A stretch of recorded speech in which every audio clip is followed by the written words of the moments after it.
will say that our business is stronger than it has ever been. The success of growth and where I see companies growing consistently really is your people. I mean, the story is not, does it make power? Because they all make power. The story is, what does it power? This is what solar installers need to know with your host, Hervé Billier and Joe Marhamati.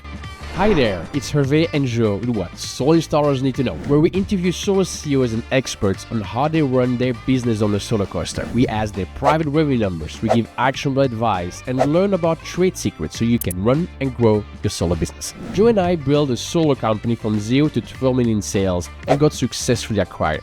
If you'd like to do the same or do better, go to sungro.com/blog to get actionable behind-the-scenes lessons on running and growing your solar business. And now, without further ado, let's jump right into the next episode. Hey everyone, welcome to another podcast of what solar installers need to know. And I have the great pleasure to invite Hamza Arshad to the podcast. Hi Hamza. Hey Hervé. Hamza, you are now the branch manager in Richmond for Greentech, what I still call CED. But before we speak about that part, tell us a little bit about what it means to be a branch manager for Greentech. Yeah, absolutely. Greentech is in 49 states, possibly with coverage in Alaska as well. So we cover the country. We are in residential and commercial distribution. And I had the honor of opening our Virginia location in 2021. We work directly with our installers and vendor partners and lenders to kind of facilitate the clean energy transition. So I train my team to work with contractors to figure out which financing providers, which equipment, and which strategy really works for their niche, and then support them in the process. And, we've had our work cut out over the past several months for sure. Well, let's first speak about the marketing piece. I know you as very technical, so let's get the marketing out of the way first. So I still call it CD. Was it a smart thing to switch the name? Has it been successful or no difference whatsoever? Everybody says Greentech. Yeah, so I actually think that it really comes down to how long you've been in the industry, right? Even we within the company, sometimes lapse into it, right? So we are CED, Consolidated Electrical Distributors, Inc. Greentech is the solar division, but it just really made sense to differentiate because of the specialization that we have and the fact that the CED brand is very strong, but we get into situations where an installer might type in CED and wind up at my sister location that's about 25 miles down the road. And come to realize that there's no solar modules available there. And so this is something that actually did happen when we first opened. And so by really, emphasizing the renewables aspect of what we do, I do think that we have been successful. I do think it's a strong brand, and we were able to maintain Greentech within CED Greentech, but then make the fact that we are in the renewable space that much clearer. Feedback has been very positive. And so I think the biggest thing about that transition was making sure that we took the positive brand equity that we already had within that name and the recognition and not lose that while better emphasizing what it is that we do. So much about a solar company, a big part of the value is in branding and how people perceive you and your value and your services. Just wanted to highlight that. I think the first time we speak about marketing, Hamza, I know you as very, very technical. I remember when you opened the branch in Richmond. Congratulations again on that.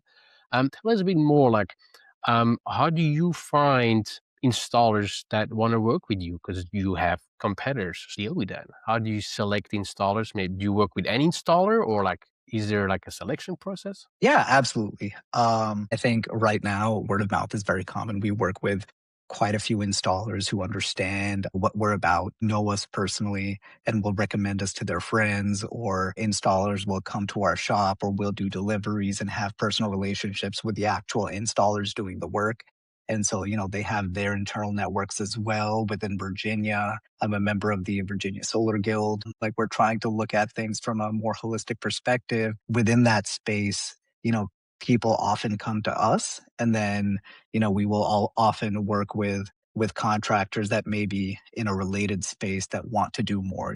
Obviously we'll get interest from electricians that are interested in doing EV charging, or, people that are installing generators currently that got questions about, potentially doing batteries instead of generators due to, maintenance requirements, and then also noise and pollution and so on.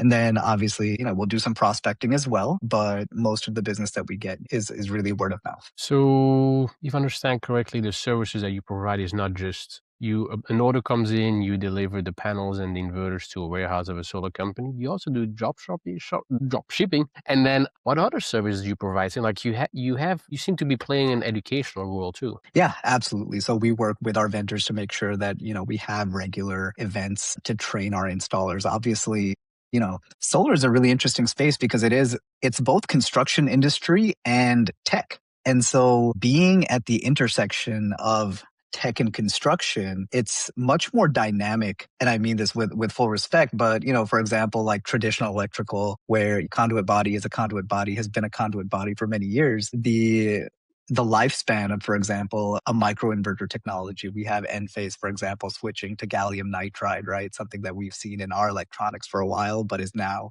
hitting the solar space, and many cool things like that. And we've seen, battery technology as well, getting installers, in our building, learning about different racking systems, actually getting on our mock roof and playing around with it, installing it really fundamentally changes someone's perception of a technology and an understanding of a technology, because anybody can sit through, and there's some value to obviously, being on a virtual call with a slideshow, but there's only so much you can get from it when you actually get to hold it, put the pieces together, see how it works physically, tangibly. It does change things. And so we are doing what we can to increase access to the equipment itself. Even with DIYers, if we get somebody that's interested in, putting a couple of modules on, their school bus that they just bought, or their van, or their tiny house, or in Virginia, we also get yacht lifers. But, just having them come in, take a look at, we try to get their hands on the product so they can see, hey, this is, what a residential solar module looks like. This is what a large format, commercial module looks like. Probably not for you, or maybe it is a good application. And so really, it's just honestly trying to make solar more accessible. So let's speak about that in more detail. Like as a solar manager, solar CEO, you're part of making decisions about a product. What are you selling your customers? I'm a big proponent that you're not in a dictatorship. You shouldn't be just making those decisions yourself on your vacuum. It's with your team. It's a team decision about which products to analyze, make a team decision about which products to use, and every department is part of that decision. But the decisions I'm on my team and I were making about which products to select, you do the same, but on a bigger scale. Plus, you're probably part of like a national team. So we learned a lot. And if we switch racking, like we usually see like 1 or 2 projects or 3 projects for free to kind of get a hang of it and help with the transition. And that's really when we learn how we like products or not. Batteries too, like you install a few, you see you like it or not, but you're not an installer, you're distributors. So how do you get your hands on items and get a feel for it? Do you have a mock roof and you literally install the batteries and the panels yourself to kind of get a feeling? How do you make that decision? Yeah, 100%. And that's a fantastic question. And that's exactly, in our wheelhouse of what we're trying to figure out. And so, for example, in Virginia with battery products specifically, we make a lot of calls to our West Coast locations, right? We look at California, Hawaii, try to figure out what they're doing, what's successful there. We can look at, for example, we can ask our account managers out there about what their scaled installers are seeing, what their experiences are. Are they seeing failure rates? Are they seeing tremendous feedback, either positive or negative? And so because in Virginia I don't want to say laggards. I feel like there's a negative connotation there. Let's just say that California is further ahead, right? And so we can actually leverage that knowledge to help our installers skip like the first 3 steps in the process and get straight to the product or products that best fit their needs. But, with regards to actually trying the product, I have a smart panel on my home. I have a battery that was beta tested. I put modules on my roof before from a new brand before I was willing to actually sell those to my installers. I wanted to actually see what that product was like before I, encouraged my installers to start installing it in scale. It's the same with, many of our employees will have access to potentially batteries, for example, that we're not sure yet that we want to deploy, but on paper they look great. And so we don't necessarily want to tell a company, hey, this product is amazing. You should, design 20 plan sets with it immediately before we're able to actually get real world feedback. What's nice being in our space as well is that we can facilitate conversations between the vendors themselves and the installers. So, I'll regularly get a racking manufacturer to meet with an installer so they can provide the feedback that they provided me directly to someone from that company so they can say, hey, we really love what you're doing with the splice. We don't love what you did with this new end clamp or mid clamp or whatever it is. So they can actually take that feedback, to their engineering teams and figure out a way to make their product better for all installers. So in the solar residential market, who's actually decision maker about your products? Because let's say you're racking or a manufacturer, it's not that the solar installer buys from you. The solar installer buys from a distributor. So the distributor is the decision maker. You buy in bulk from the manufacturer of a racking company. So how much do you receive feedback from installers? They're like, I want this racking. Do you receive constant feedback from an installer about what they want? Or like, this is what we have and you think you're competitive with other distributors? And so how much do you receive input from installers to decide what you put on in your warehouse? Absolutely. I mean, really, it's the driving factor. I want installers to have access to what they feel is the best product, and they are the ones that have the real world information, right? I can read from a data sheet to anyone, or someone can download a PDF themselves, right? But if you are on a roof and you feel that this racking just doesn't feel right, it's not the racking for your team. And so I, especially coming from, an installation background, really value the feedback from the people that are on the roof, right? For me, what's most important is the combination of installers being able to do quality work at a price point that makes installs accessible to homeowners. And allows for successful, sustainable business for the installer, right? And so we always have to strike that balance, but we're always looking for installer feedback. So in our building, we currently carry 5 different racking lines, but different Greentechs across the country will carry different lines based on what their market most needs. So for example, we carry some flat roof product, but we don't carry as much flat roof product as, for example, a location that's closer to DC would carry, because they are servicing the row house market in DC. And so they're going to carry a higher volume and a higher percentage of product geared towards flat roofs. In Florida, we're going to see a lot more tile product. We don't have any of that in Virginia. And so if I have a one-off job that needs tile, then we just, order it from our Florida location and get it in our installer's hands. But being regional allows us to actually carry the equipment that makes most sense for the location. And so, for example, we'll probably recommend a different rail product or a different weight of rail, let's say, for parts of the state that don't have the snow load that other parts do. And in the, once you get up into the mountains, you're going to need to design, a beefier system in order to better withstand the local conditions. And so feedback is constant. It's really what we pride ourselves on. It's a constant back and forth. And we've definitely been in positions where we thought something would be better than it was. And, we have to pivot, and, we work with our installers in challenging situations to make it right for the homeowner and for the installer as well. Talk about feedback, and feedback over time becomes trends. So what are some recent trends that you see? And we're recording these in the beginning of the year, so I guess we just all get over that end of the year where a lot of solar companies were installing like up until the 31st. What are some trends that you maybe have seen starting end of the year or beginning of the year in sales and marketing? Like, is there a shift happening, or what do you think is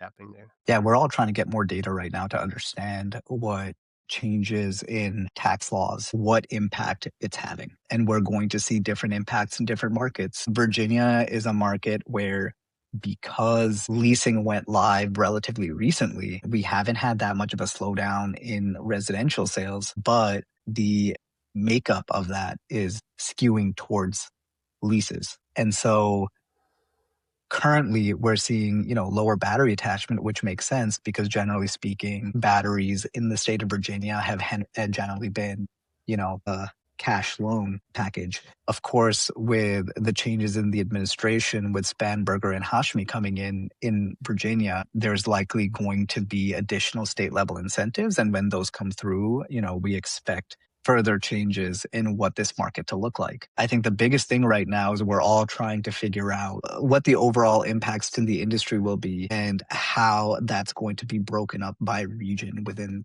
the country, because I do think that overall solar will probably be down, but there are certain markets that are going to be up and there are certain markets that are going to be significantly up. And What do you think that is? so we have locations like, I know the Mid-Atlantic region very well. It's where we are geographically.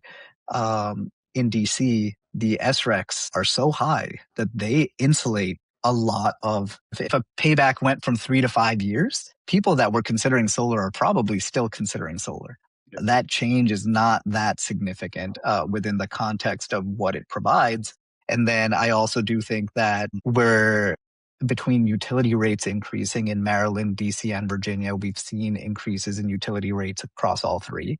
That mitigates a good bit of the impact that, the ITC going away may have. And realistically, we do think that in this area, there are a lot of people that are either driven by, an eco-conscious vision, an ROI vision, or both. And so we do see that. In Virginia specifically, we also think that there may be future grid instability due to the increased demand from all of the data centers. It's something that, if you live in Virginia, it's on everybody's mind. The proliferation of data centers in Virginia is, the concentration specifically is the greatest in the Western Hemisphere. And the energy draw related to that is substantial. Virginia imports an enormous amount of electricity from PJM. We're not building a ton of generation. We've also had, obstacles or barriers put in front of us in terms of offshore wind that Dominion has been trying to develop as well. And so one way or another, the state needs more electrons. And so here regionally, solar provides a solution. And I also do wonder, if we get some inclement weather this year, will we see grid outages? I've been living in Virginia for several years now, and at least where I have lived, the frequency and duration of grid outages has increased. And so that's a driving factor behind my family and I getting a battery. And so we just got a 15 kilowatt hour battery put in, and it's been working. It's been working really well, and so we really do think that there's going to be moving forward a greater attachment rate in the battery space as well. In the long term, we're definitely going to see decreases in pricing in the battery space, making that more accessible as well. Obviously, right now, that's being impacted by tariffs, scaling of battery production, and so on. In a trend about sales, I also think it's a bit easier to sell at $200 a month kind of PPA or lease or a TPO product than selling a or $20,000 solar system. So I think it's not necessarily that sales will go down. I think I don't have a crystal ball, of course, but the other piece is that there's always a certain amount of people that are interested in solar at a specific time. They already did their kitchen remodeling or something, whatever it is. It's right now the time that they are considering solar, and not everybody's following the solar policy like you and I do. Like, they may never have heard about the ITC. So if that person that's in their life not ready to place that call to a solar company, if they call end of last year, they would have signed with solar right away because 30% different. But a lot of people were not ready at that time. So they will call today a solar company, and that solar company answers to the question about like, hey, are there not some incentives about solar? I think there was something. The answer is like, no, there's no incentive, but it's a good payback time, maybe around 10 years now, but it's still a payback time, which if you don't Absolutely. have solar, you have an utility with infinite, like never any payback times. 10 years is still better than no payback. So I don't think it's necessarily that we're going to see like such a major crash, maybe 20% or 10% lower, maybe, but not more than that. So that's my hypothesis on that one. What do you think? If I were a betting man, I would say Virginia will be up. Yeah? Yeah, because I think the biggest driver is utility costs, right? So I got my bill from my utility for December, and it was actually a really frustrating looking bar graph because it was a bar graph, and on top of it, it had the dollar value. But the bar graph was for units consumed. And so my bar graph went down year over year. So we reduced our consumption, but the dollar value was about 15% higher. So I'm looking at this where, the bar is lower and the number is higher, and by a notable amount. So, seeing that clearly, I think will make the utility rate increases very, more obvious for many homeowners. We know how many kilowatt hours we're using, right? We know our bills. We know seasonality. We know I have double peak because I've got all electric home. And so heating and cooling and all of that. We've got EVs.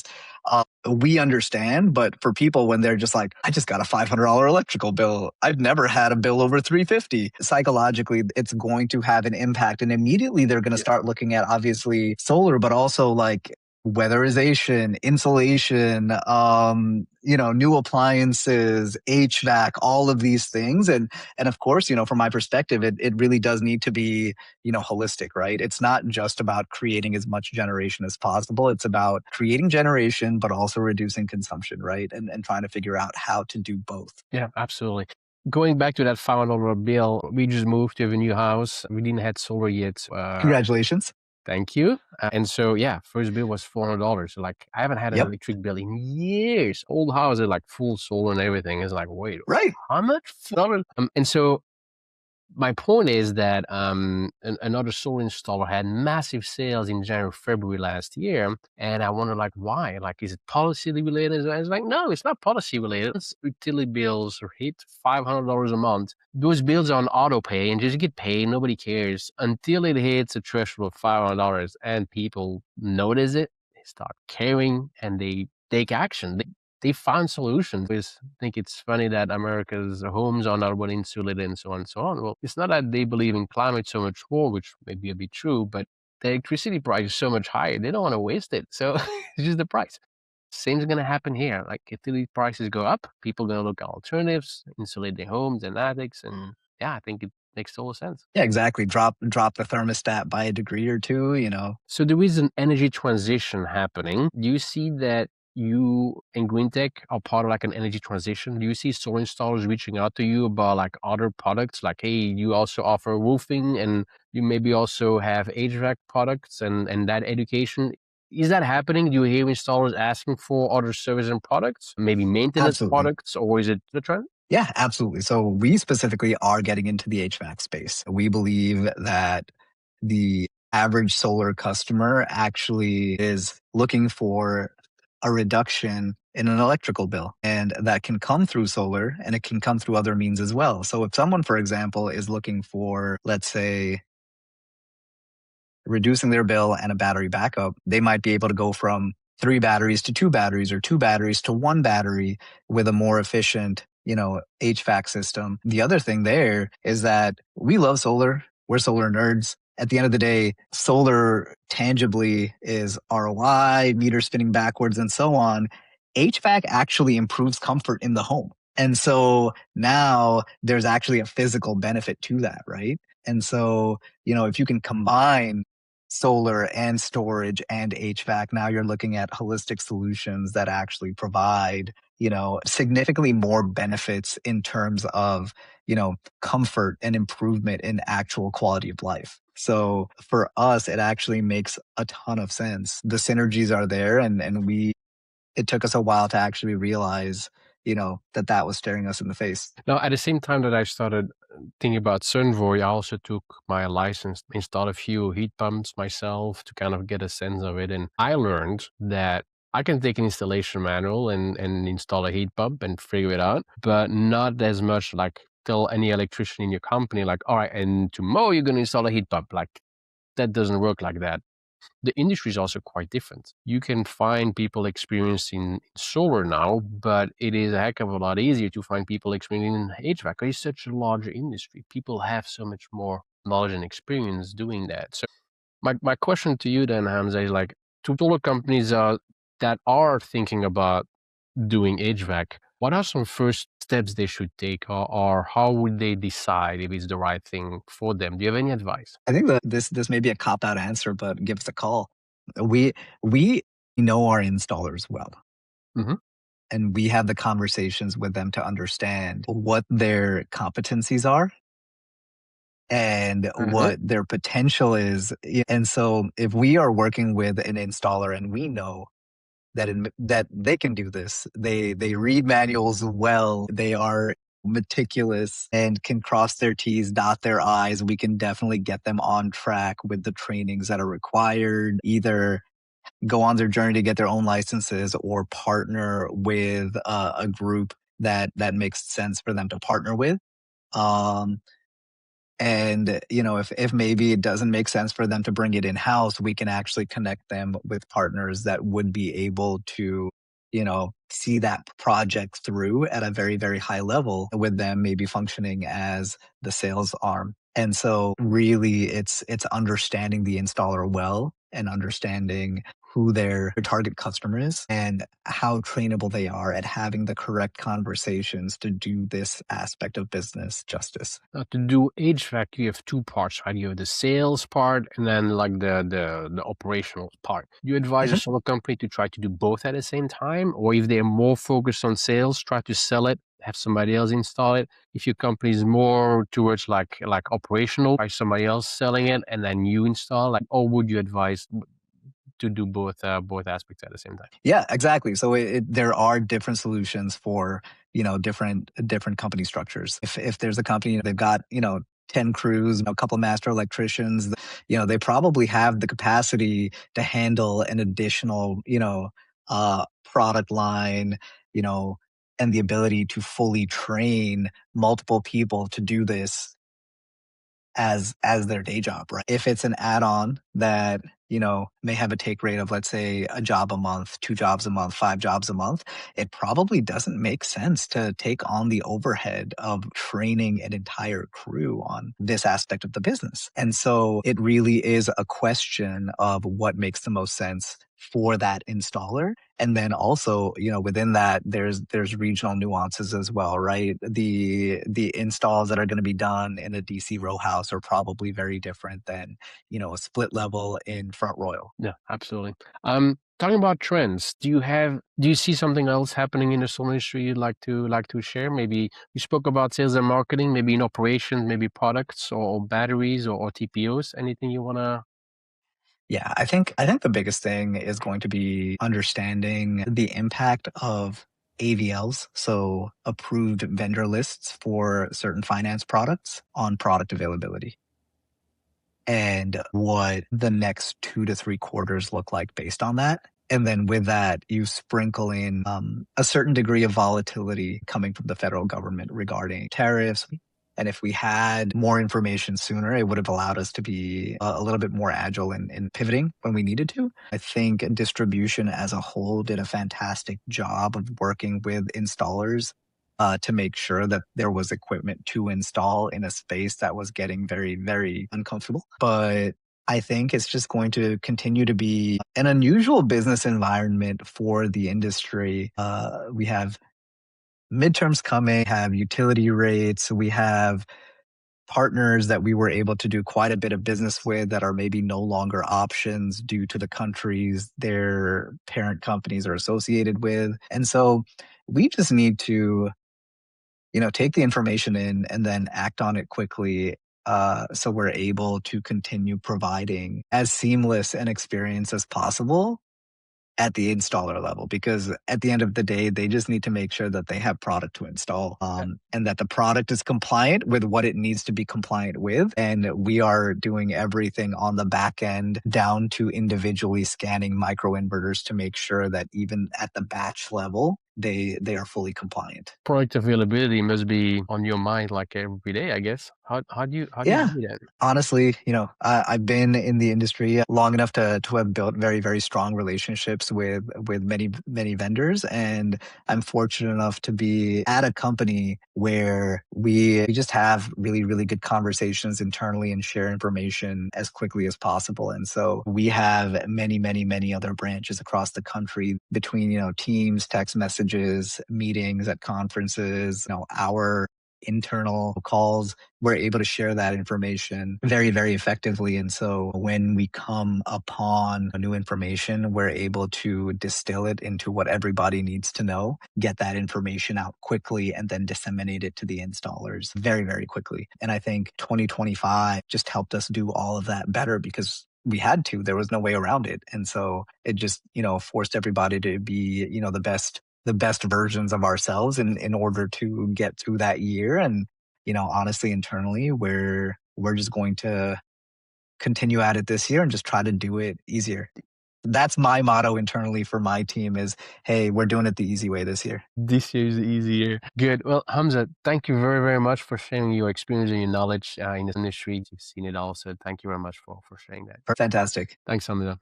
If you'd like to do the same or do better, go to sunvoy.com/blog and get actionable behind-the-scenes lessons on running and growing your solar business.